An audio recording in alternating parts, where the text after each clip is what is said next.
Oh, the power! Crushing it.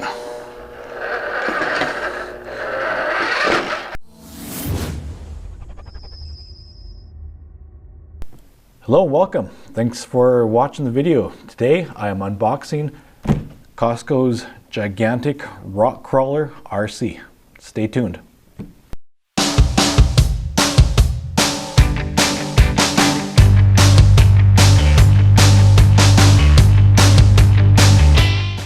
So let's look over the box.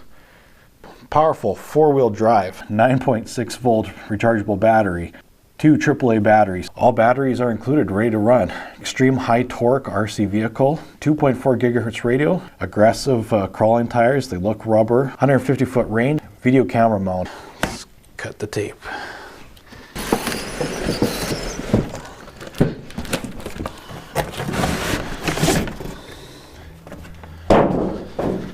Truck has been released.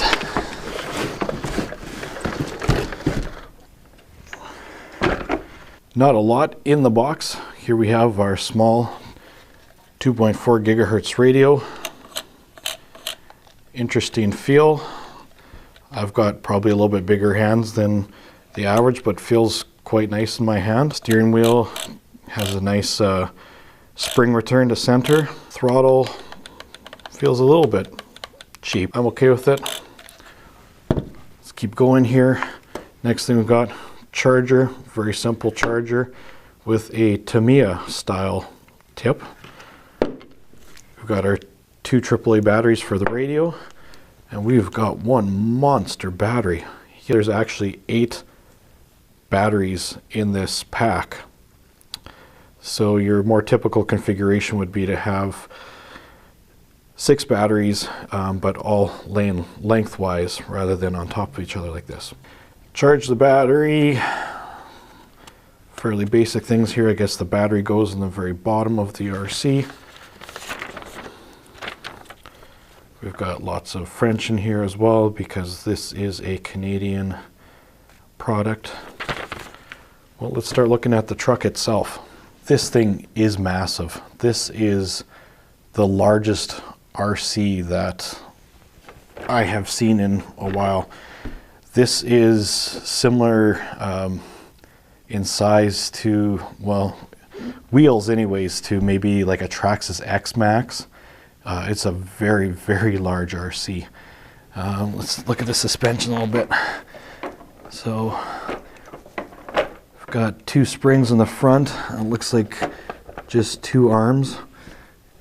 And exact same thing on the back. Crawlers always need a lot of articulation. So you can see I can leave the rear wheels on the table and then I can flex the front wheels back and forth. I can get a fair amount of movement there. So that's fairly unique. These springs are just springs. These are not actual shocks. Let's take off the body and take a look underneath. If any of you guys saw the video unboxing of the Home Depot Uproar RC truck that I did last week, this roll bar that's on here I think is almost identical.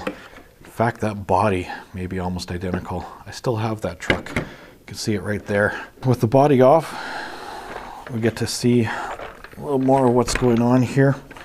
Let's take a look underneath. So we do need a screwdriver to pop the battery cover off. Like a lot of toy grade RCs, there's not a lot that we can see on this truck because they have encased everything in plastic.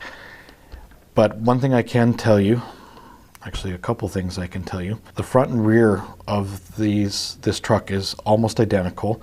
One of the only differences really that you see is that the front, I can tell this is the front because the wire going up here, that's what's going to control the steering servo. You do not have that going to the back. But other than that, you look at this, almost identical front to back. So we've got positive negative wires on both, which means that there is a motor here and there is a motor in here. So you've got one motor pushing and one motor pulling.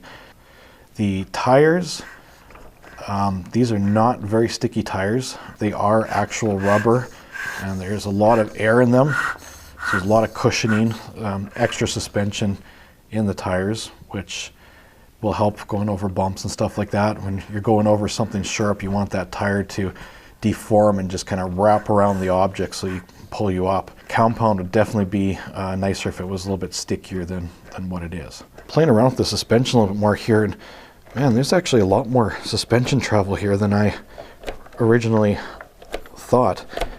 I can really push that sucker down. That is fully compressed there. So that is a good, probably 3, 4, 5 inches of suspension travel. Pretty impressive for a little truck like this. I don't imagine there's going to be a lot within the center section here. My best guess would be that you're going to have a receiver and speed control, which is going to be mounted up here. Underneath, we're going to have the battery compartment. Battery will plug in there. Taking a look at the body, this is your typical Lexan body that's coming with a number of different trucks. Similar to this one, you would have what would most likely be a vinyl wrap, which is put inside of here, and that's how you got all these cool graphics. Now in this case, this is actually a decal on the outside of the truck. Another decal, decal, decal. So there's a fair amount. I'm going to show you the process of putting the battery in. 2 Phillips head screws on the bottom. And there's our gigantic battery compartment. As you can see, we got a lot more room in here than what's actually required. Having screws on a battery tray is really inconvenient because you're going to have to be charging this thing and you're going to have to take off 2 screws every time. Okay, let's turn it on. So we start by turning on the radio. Blinking light means searching. Turn on the truck, and looks like the two have found each other. First thing we'll do, just to see whether or not they're actually talking, is test the wheel. Now that is a very interesting sound. You listen to that. Definitely not your typical servo sound. I'm going to put my hand here and I'm going to force the truck to turn itself into my hand. That servo motor actually does have enough power to push the truck over away from my hand. I'll just lift it up. We've got power and it's going. Well, that's it for this video. Thanks for watching, guys. This has been a pretty good unboxing overall. My initial impressions of this truck are really good. It's got an amazing amount of value packed into this package. We have got 4-wheel drive. We've got a humongous size. We've got decent batteries. We've got a 2.4 gigahertz radio, dual motors, a lot of suspension articulation. For a toy grade RC, I'm very impressed. Stay tuned. I'm going to have a test drive video of it for you very soon. Actually, I'm going to head out the door and go get a test drive right now. So thanks for watching.